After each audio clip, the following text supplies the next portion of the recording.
Okay, so that's done. Let's make sure that's all set up there. So they can enjoy my technical issues that I always have. It's part of the process. That's just what we're going through here. We also gonna do a little bit of brainstorming to figure out a replacement topic. Yes. I also have to update the show notes because one last second thing came in. Hello, everybody. People are joining in. How's it going? Let me check. Oh my gosh, what is happening? I'm just pretty sure PUBG just breaks my computer. Just in general. It's just like always in the background breaking my computer. No, this is weird. I'm having more issues than I normally ever have. I don't know what's going on. What issues are you having? Like my Chrome is freezing, which is like not anything I've ever dealt with. So. What's running in the background? Nothing but Skype. Hold on. I will troubleshoot. We will figure this out. Always do. Is this... I want to make sure this is truly unlisted. We have 31 viewers. That's way more than I'm used to for a Patreon stream. I mean, it's me. I know. Everyone just came for me. Oh, that's what it is. I get it. Right. Okay. My Chrome is now being normal, which is good. Okay. Step 1 solved. Step 2. What are we doing? Is getting... Well, yes, that's another step. Oh, it sent out an email thing, which I don't get because, well, whatever. All right. This is typically a Patreon thing, but I guess it's going to be for whoever got that email. I just noticed I got an email about it. What? It's like public. it said that you're live? Yeah, it's public. It's public for everybody now. It's considered this like it's like a peek into what it's like to be a Rob Plays patron. This is the sort of stream that you would get. It is going to be just for patrons after it's over. So whereas typically a live stream will be left up forever, I'll probably set it to unlisted after the fact. But whatever, we could do a behind the scenes look at how the TTA gets recorded. Yeah. I hope everyone's having a fantastic week after the holidays and is getting all geared up for New Year's. Okay, we need... Are you hearing my fan in the background? Should I turn it off or is it fine? I am hearing it, okay. Which means your mic will definitely pick it up. Oh, I did get that email too. Look at that. Yeah. Hey, okay. What should we do? Like, okay, we were going to do a Disney New Year's resolutions topic for the episode, but then Christine ruined it because she's already done one for her channel, so we can't really do that one again. Literally yesterday I recorded it, so. Ooh, nice loud helicopter overhead. Cool. This is New York City, guys. It's the live Rob Plays chopper cam. Dude, we have helicopters all the time over because we're right at the airport. It is incredibly difficult to record anything because just like, oh, there's another helicopter. Okay, wait, are we on episode 72 already? Yeah, episode 72. Oh. What? All right, hold on. I'm going to turn my fan off. Okay, you do that. I'm going to try and think of a good topic. Talk about Disney, says Ryan. I mean, yeah, we're going to be talking about Disney. You better. I wanted to do something a little bit more creative this time around because we only have 2 like Q&A questions and we got answers for the question of the week, but I think we're gonna get through that pretty quickly. So I really think we can. Hold on 1 sec. I'm just gonna do a quick test on Audacity since this is like my first time running this mic with it. I just want to make sure things are all right. Okay.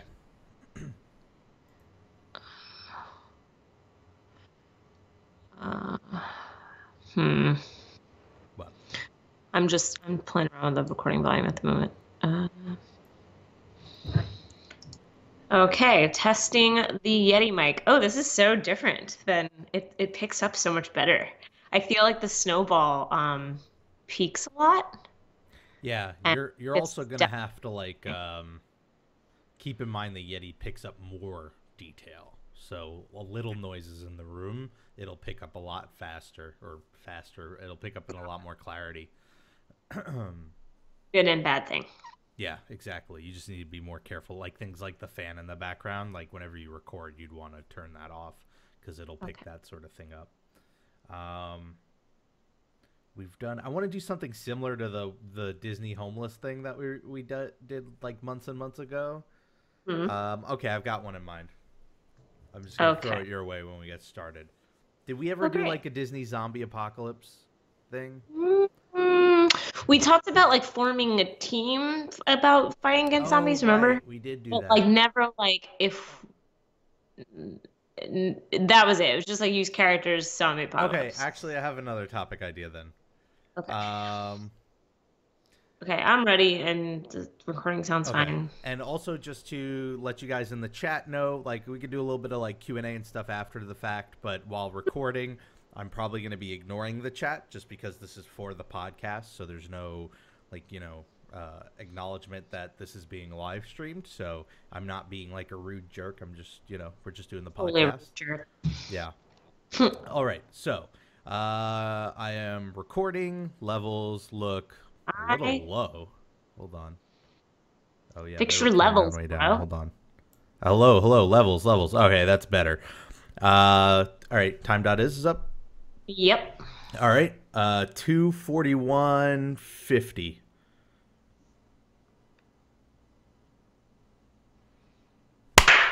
All right. Cool. We're all set there. This, I've been doing a lot of looking into Disney and New Year's because the upcoming video on my channel is about Disney and Y2K.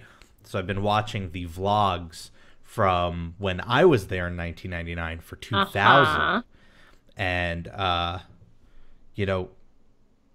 I thought I'd start talking about the vlogs and hope a cold open came from that, but there was nothing out of that. Well, I can tell you this. Have you been seeing like how the crowds are in the parks lately? Like Magic Kingdom legit had to close at like 11 o'clock the other day. They had, what was it that had a 60-minute wait? It was tough to be a bug. Yeah. 65 minutes. Wow.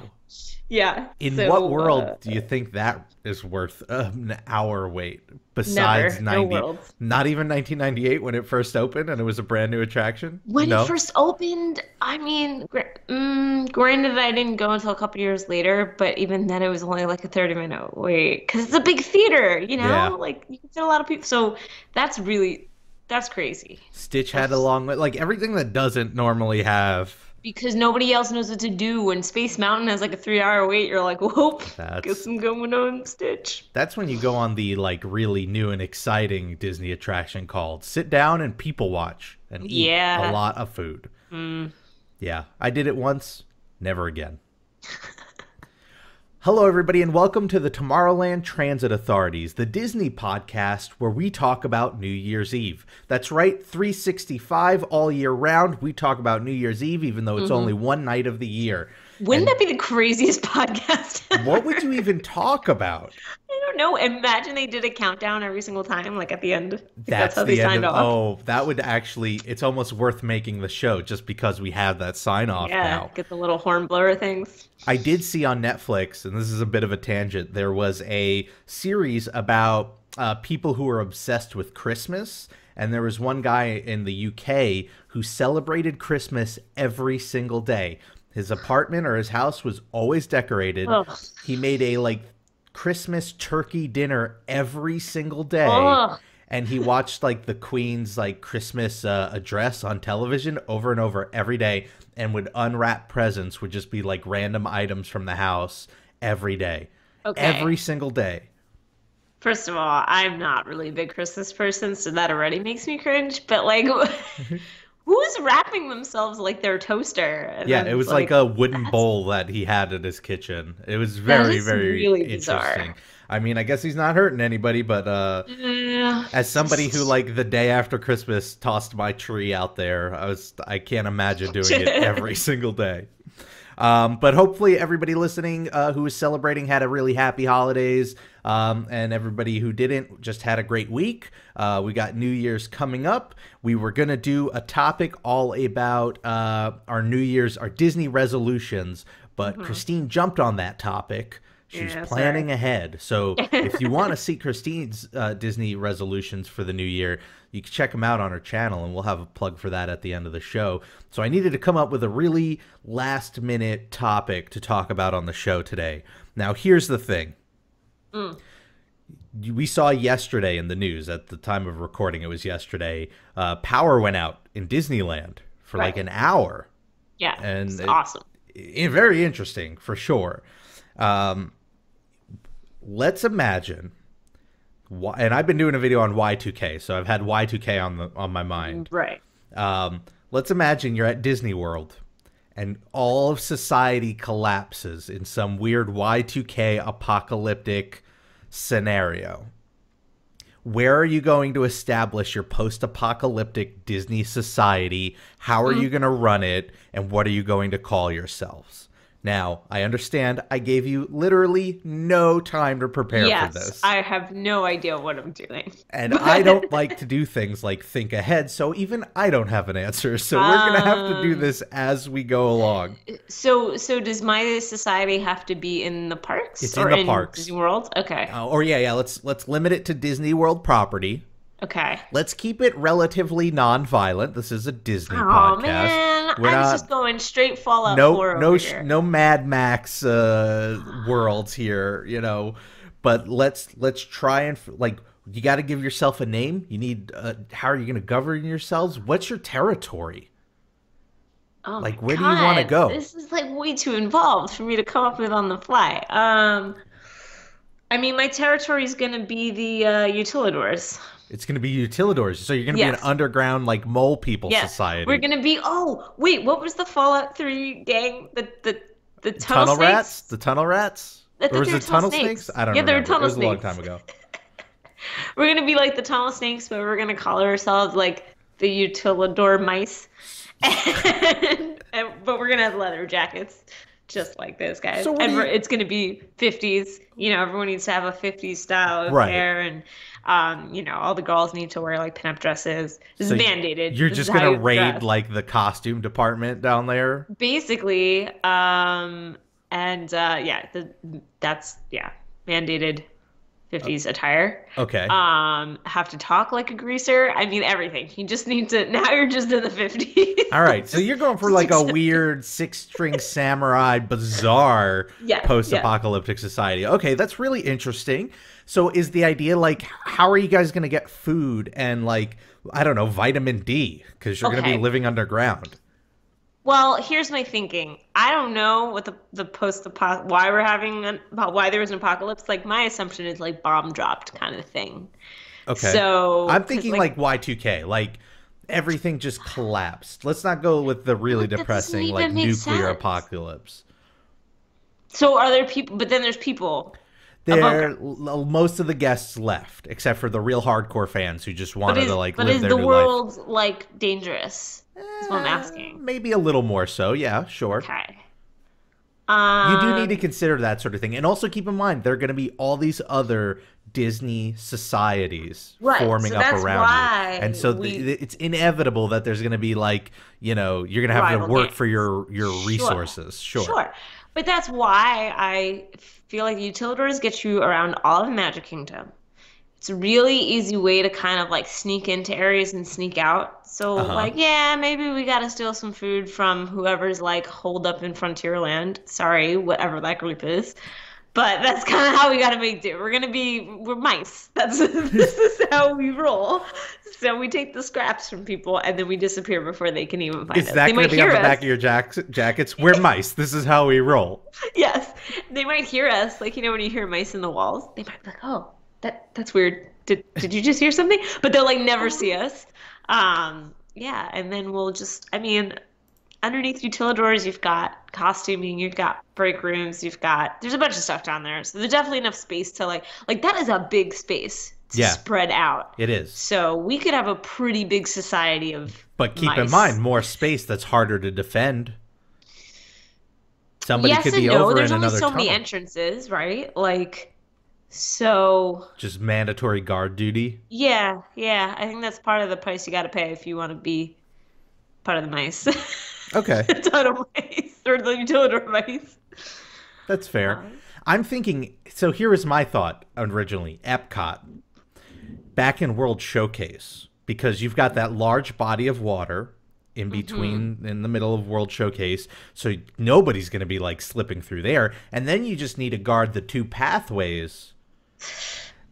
As long yeah, as long as you cut off your territory before that like back entry to the park, so that you don't have to worry about that, then right. you've got, and think about it, you got all the restaurants there, you've got all the food you're So gonna are need. you No building up like attractions though. a That's a problem. wall almost, like in that back, like from the board? No, Because no. you really do have to like defend the boardwalk Because area. here's the deal: there's the bridge that goes into France.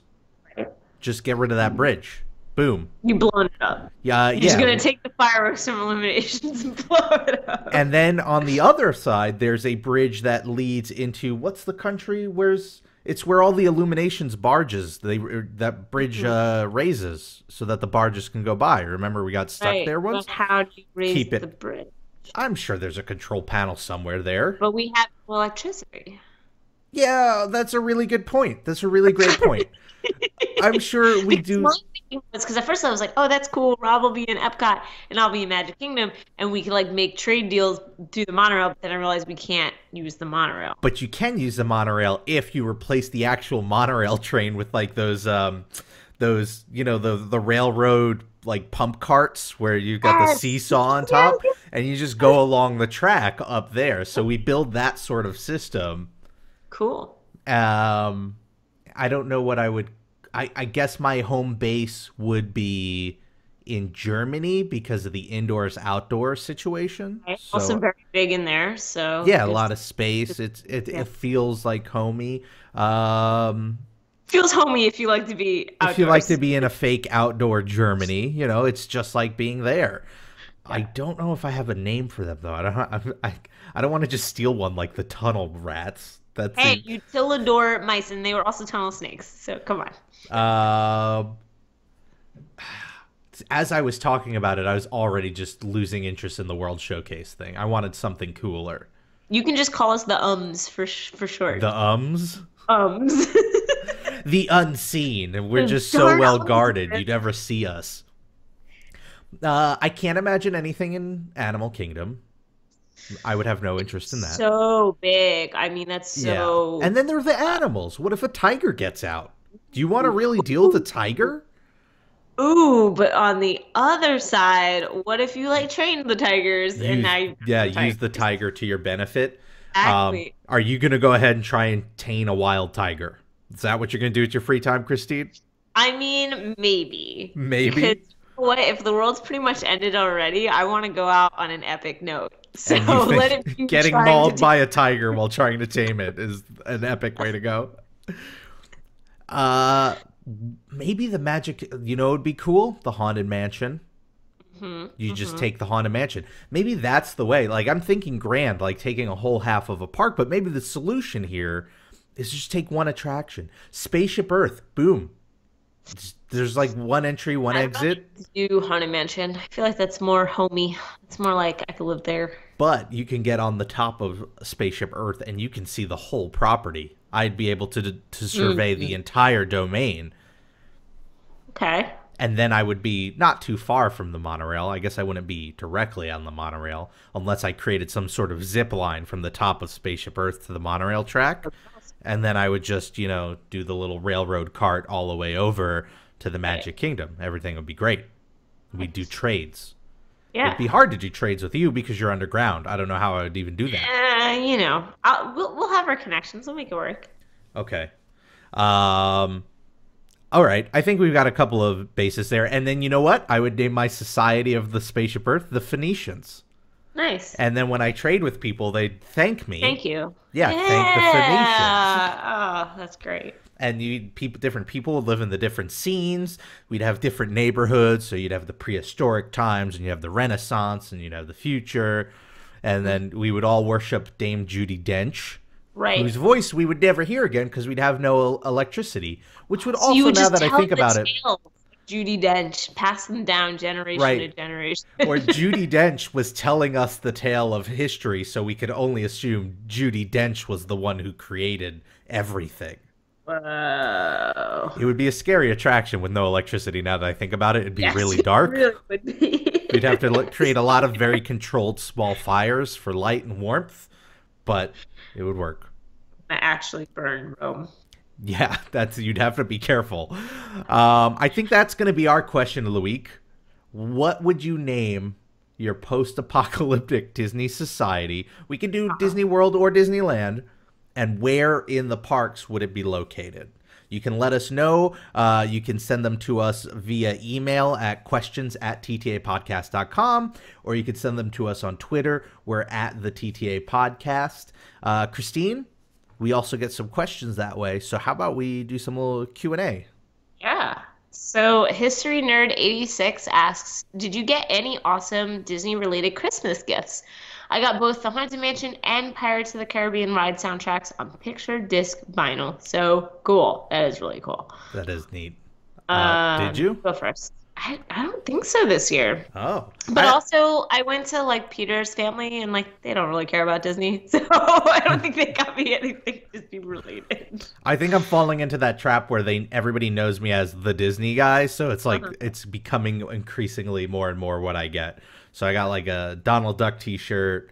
My best friend Laura got me the Spaceship Earth model that is used with the monorail set. Yes, I saw that. So that is now an addition to the monorail set during the Christmas season, but also now it sits next to my little Lego castle in my office. And then one really, really cool gift that I got, my uncle was apparently going through his father's attic, and he got all this old Disney stuff from when they would go on vacations from the late 70s and early 80s.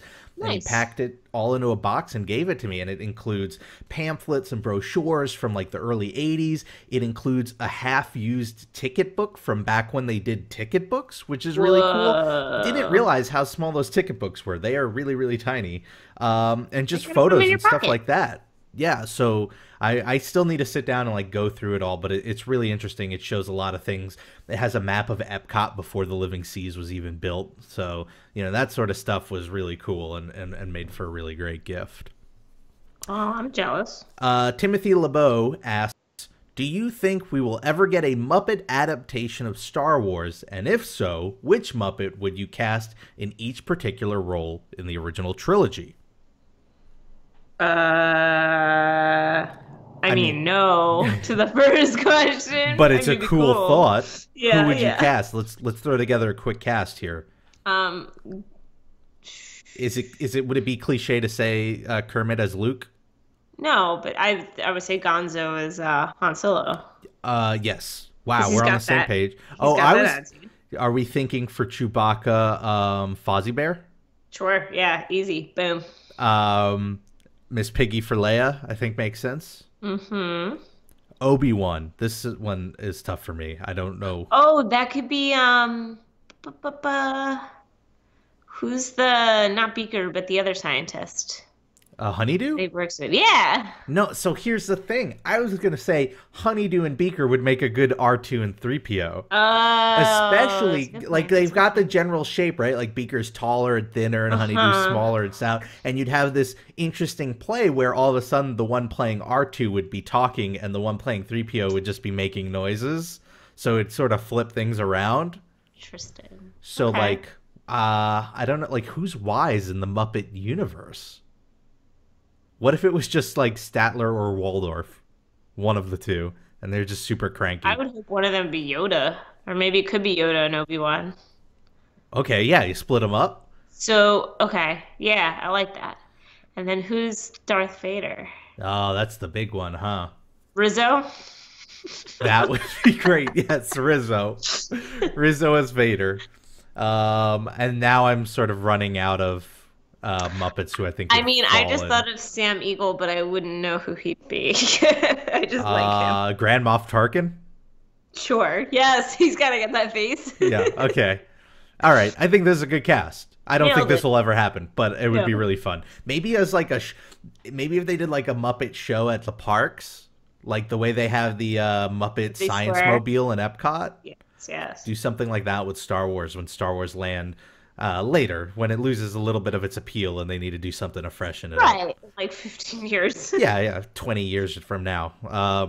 All right, so thank you for the questions. If you have a question, again, you can send them to us, questions at ttapodcast.com or on Twitter at the TTA Podcast. Last week, we asked you all, what would you name the amazing Disney cryptocurrency that we had invented in last week's episode? We called it, what is it, Mouse Bucks? Mouse bucks, yeah. And you added the Z, which makes things really complicated. I'm opposed to the Z in Mouse. It just makes it more futuristic. I guess if that becomes like the Web 3.0 thing where you use a Z in a lot of stuff.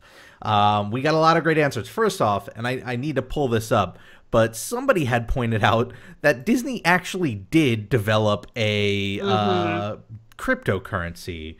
Or a blockchain. Disney developed a blockchain, and I think it was called like Dragon Chain. Yes, it was Dragon Chain, and it was developed in Disney's Seattle office in 2015 to 2016. But Dragon Chain, as cool as that sounds, is not as cool as our names. So let's go through some of these answers here and see what the currency of the future is going to be. I also threw in this first one here from our last week's question about the crockpot thing. Because it was just too good of an answer. So Rodolfo says Disney Crockpot fandom are called Crocketeers. Awesome. Yep. Disney cryptocurrency Scrooge McBucks. With an X, which is very, important. We gotta keep with the Z's and the X's. Yeah, it's the future. Benson37 says you can call your new cryptocurrency Mickey Coin or Mick Coin because of some reason most cryptocurrency I could find all ended in coin, and it makes sense. Just keep it simple. Mickey Coin I can see.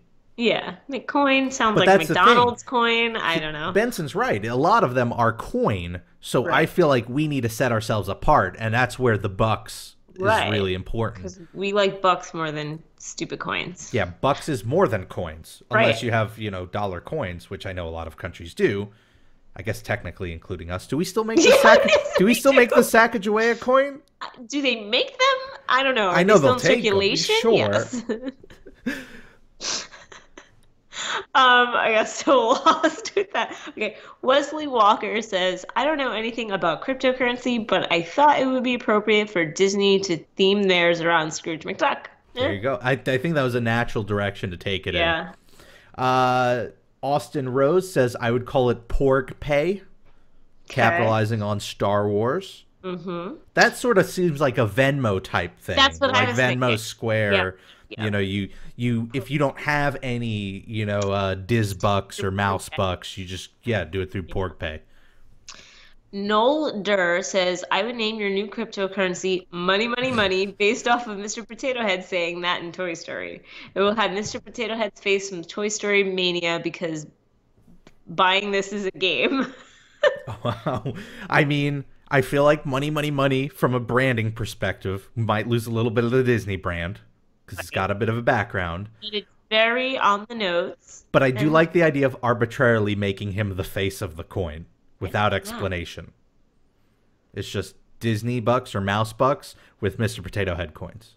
Yeah. Fun Disney fan says whipped dole dollars. Okay. Connor H says Disney should buy DSNY Newscast and keep Jack Kendall on, creating a cryptocurrency called DSNY News Coin.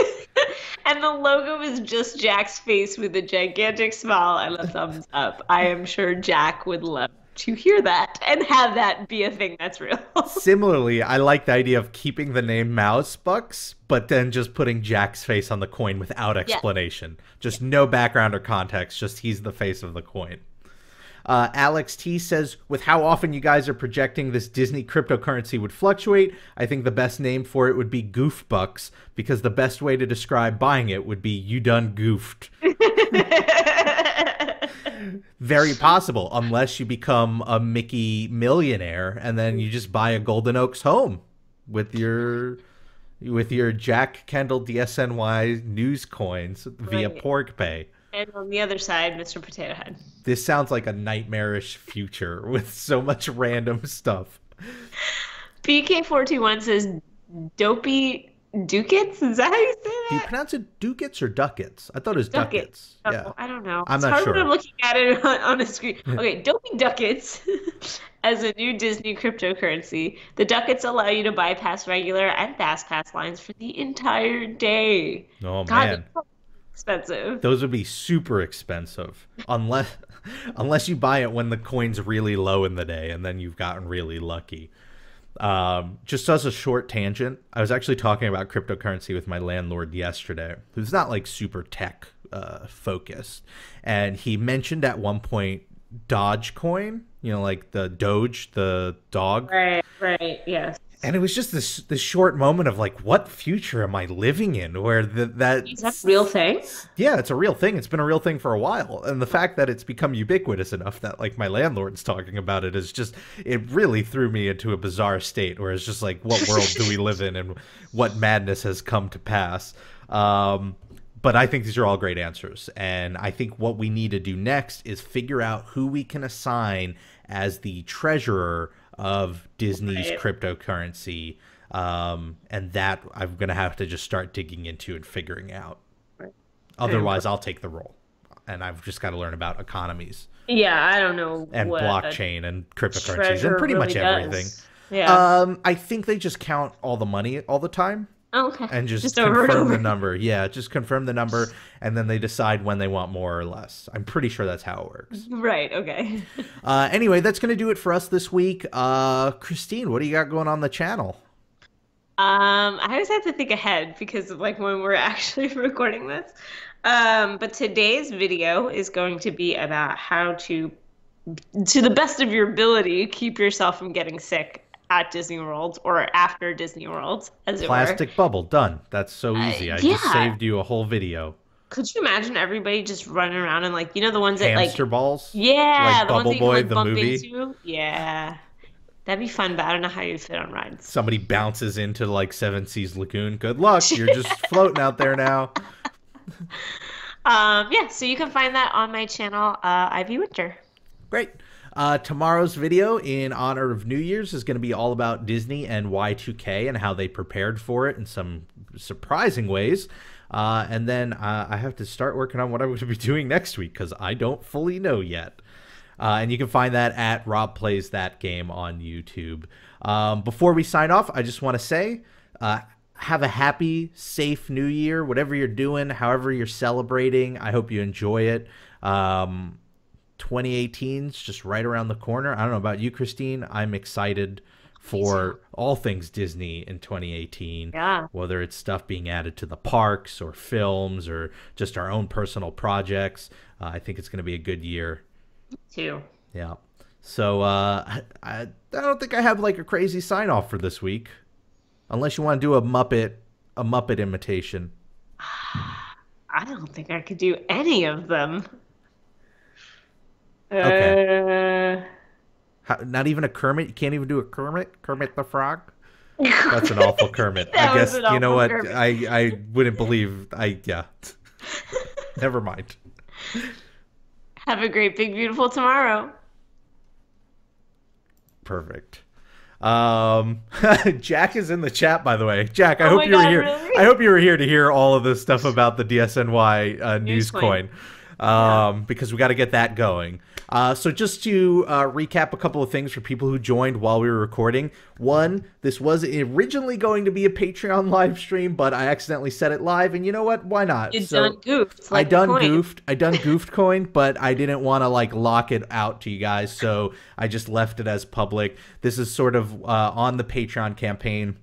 It is heavily focused, almost exclusively focused, I'd say, on behind-the-scenes content, how I produce the podcast and videos and stuff like that. And once a month, I do a live stream of whether it's editing or recording or researching, stuff like that. And because I'm home, working from home this week, I decided to do a bonus one, and we were going to do the TTA. Next month, I'm going to be bumping it up to normal 2 live streams per month. So this is sort of what it's like. This one's going to be a little bit shorter because it was a bonus, but the typical streams are about 2 hours a piece. and they're spread out across the month. And then also, we were just recording a regular episode of the TTA for this Friday, which is why, even though I was seeing in chat people throwing out suggestions and answers and stuff, I wasn't acknowledging it because as far as the episode goes, it wasn't like a live episode. It was just a normal one. But if you have those answers that you'd want to submit to the podcast, you can go ahead and, like I said when we were recording, you can send them to us on Twitter at TTA Podcast or no, at the TTA Podcast, or on email, questions at TTA Podcast. And then to answer a couple of questions that I think I saw scrolling by, I do not have... There's a Patreon Discord server for behind the scenes stuff, but there's no like normal one. I only ever really hop on there when I'm playing video games with my friends. And that's about it. If you guys want to throw some questions our way, we could do like maybe 10 minutes or so of a Q&A, and then I'm going to go edit this so that I can have it ready for tomorrow morning, and then we're going to go see Jumanji tonight. So I got to get through editing video and things like that. I think that was a good episode, all things considered. Especially considering we just like threw a topic at the last second. I love doing stuff like that, and so I need to start thinking more of those scenarios and giving us more of a heads up to think of more like entertaining things to say during it. Because I don't know, I feel like I like when we do news when it's like big news, and I like doing all the Q&A stuff, but I really just like talking about the parks in weird ways. Me too. Yeah. And so when I think of my favorite episodes, it's stuff like how would you live in Disney for like a week without any money, or stuff like that, where you're never going to do it, but it's just a fun way to look at the parks in a different way. Let's see. How long does it take to fully make an episode of the TTA, asks Window Wielder. So, you can give more of an answer to that. Like, I mean, when we record, it's like what? Anywhere from 30 to 45 minutes. To 45. Yeah. 45 is like when we're running a bit long. We really got into a topic. Yeah, so it takes about 30 to 45 minutes to record. Christine sends over her recording. I send over mine. That's why at the very beginning we did that clap at a certain time so that I could sync them up. And then what I'll do is I will listen to the whole thing in real time. And usually the only things I'll ever edit out are if we find a period where, like, we don't have anything to say, which luckily we didn't really do that much this episode, or if somebody's coughing or sneezes or anything like that, I'll edit it out. And then, so that will be a little more than whatever the length of the episode is. So call that another, say that's like 50 minutes, because I got to go back when I'm making the cuts. And then the uploading part, only takes about 10 minutes. So I'd say like an hour and a half, 2 hours total. Typically we'll record on a Wednesday. And by Wednesday night, it'll be done and uploaded and ready for Friday, so I don't have to worry about it on Thursday. Yup. Jack says he caught the last 10 minutes. Great live stream. Merry Christmas, Rob and Christine. Merry Christmas to you, too. Merry Christmas, Jack. I saw your Christmas videos. I love the double and triple Jack and Santa Jack, so keep doing that.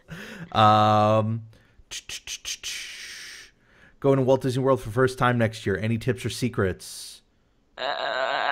I mean, that's a doozy of a question. There's going to be a ton of stuff to do. Commit to whatever you're doing. You're never, like, rarely is it, there's going to be lines for everything. Yes. It also, also depending on when you're going, but yeah. Bring your patience, pack your patience. That's important. And just make sure you're going to be doing a lot of stuff, but take time to like relax and enjoy it. And enjoy the detail, because it goes fast. Tiring vacation, so don't burn yourself out. Drink lots of water, even if it's not particularly hot when you're going. Drink lots of water anyway. What is one of your favorite videos on your channel? Asked David Hoyden. Oh, that's a good question. Yeah.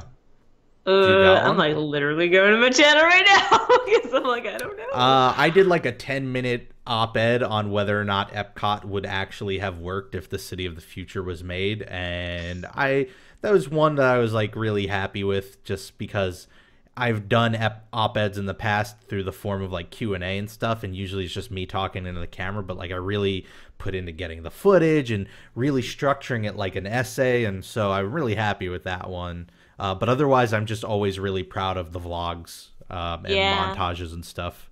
I think it's not one in particular, but I really enjoy doing a lot of the solo trip videos Hmm. because I get such really awesome responses from people. And it's just so nice to see people who are like, oh, I was thinking about going solo and I was like really scared and I was about to like cancel my trip. And then I watched your videos and now I'm gonna go. And then I have people who come back after their trip, even if it's like months down the line. They're like, hey, I went, it was amazing. Like, this is what I did. And so to me, like, just the kind of response I get from those in particular, Do you I ever love. worry that they'll come back and be like, "This was awful. How could you do this It to me, hasn't Christine? happened yet, but it could. I don't I know. sold my kidney for this solo trip and it was awful." Don't sell your kidneys for solo trips, guys. No, Your kidneys no. are very important. Yep. Windows also asks, what does it take to put it on iTunes? So when you create a podcast, the big thing is you have to host it somewhere. That's the one downside when you compare it to something like an iTunes, a YouTube channel where YouTube is free to use. Typically, podcast hosting is not free if you go through like Libsyn or Squarespace or any of these, bigger hosts. It's not too expensive. Like you could get a good Libsyn account for, I think it's like $10 a month, and that'll host more than enough for a beginner podcast. And then when you create it, through that you put together what's called a feed, and that's where you'll get your details, and that's what you're uploading to. And then you submit that feed to all your platforms, your iTunes, your Stitcher, your Spotify now, which I think we're still waiting for verification so that we can go on to Spotify. And then what's great is because it all takes from that feed, all you have to do is upload to that one site. So in our case, Libsyn. So if you go to ttapodcast.com, when we update that, it'll automatically push out to all the other platforms, and then that's how everybody can get it. And there are like a ton of platforms out there. I think there are a few that we have not gotten on to yet, and I keep meaning to. It's just a matter of tracking them down and doing the applications. Yeah. It's always, or I don't want to say always, but it's almost always completely free to submit to them. It's just that payment to host the actual podcast itself. So let's do one last one before we go back to editing. Let's find a good one here. Don't sell your own kidneys. That is correct. That is correct. Have you ever been to Disney on Christmas Day? No, but I've gone right after, and it is super crowded. Like I said at the beginning of the episode, December. Did it once, never again. Yeah, I've never been in December, so. Yeah. Will a roller coaster mixed with a boat ride be safe? That's kind of like Splash Mountain. Unless you're talking about Upside Down. Yeah. What rides are you most excited for from all the new rides coming in the few New Years? Millennium Falcon ride have yet to be named. Yeah. I'm Mickey kind and of Minnie. into the Yes. Runaway Railway. Okay. Yeah. I was also gonna say I'm kind of into the Slinky Dog ride. I know it's gonna be like a kiddie coaster, but like I'm just excited to see it. So. You know what I'm planning to do? Completely forget about Ratatouille, so that when it opens, it's like, whoa, there's a new ride in France. This is great. I forgot this was here. So that's my plan to keep excited for that. Right. All right. Anyway, that's going to do it for us. Again, so if you're interested in learning more about the Patreon, I genuinely was not expecting this to be sort of like an infomercial for the Patreon. This was going to be an unlisted stream, but by accident it ended up being public. It's patreon.com/RobPlays. I have the link in all of the descriptions for all of my videos on the channel. We do stuff like this. I do weekly podcasts where I talk specifically about running the channel and things like YouTube and how that all works. And I've added stuff like the producer credits at the end of videos. And then another thing that I'm actually working on, I'm going to be working on this afternoon for 2018, is I'm going to be doing a year-long blog, a text blog about what I'm doing, which is I'm leaving my full-time job at the beginning of next month to pursue doing this full-time. And it's going to be all about that and what it's like and the ups and the downs and the fears and all of that fun stuff. And so all of that behind the scenes stuff goes into the Patreon. The biggest thing that I try to stress whenever I talk about it is I never want to put the actual content that you would get for free behind a paywall, because you know, I've already been doing it for free, so I'm going to continue to do that. So like you never have to worry about like the history videos ending up on Patreon. It'll always be like the behind the scenes of the history videos. So yeah, that's gonna do it for us. I hope you all enjoyed it. Ending live streams is always weird because I have to find the stop streaming button, and if I hit it too soon, then it's gonna all get cut off. So I need some sort of like end card. Christine, Yeah. you know what we should do? What? We should do like they do on the news, where we just start talking about stuff under our breath as the camera pulls away and the music takes over. But this time there is no music and there's no camera, so it's just going to be us mumbling about random topics until I hit stop streaming. How's that work? Okay. Who do you think is going to be the best character in the new Jumanji movie? Because I'm really like split between Karen Gillan and also Jack Black. Really? Because I'm like totally for The Rock right now. The Rock, and it's Jack Black Kevin playing Hart. a teenage girl. I think he's gonna be. You know, it's gonna be tough. It's gonna. I think it's gonna be like Sex and the City, where it's like I'm totally a Jack Black in this movie. We're just gonna classify ourselves. Yeah, I'm totally a Jack Black. That.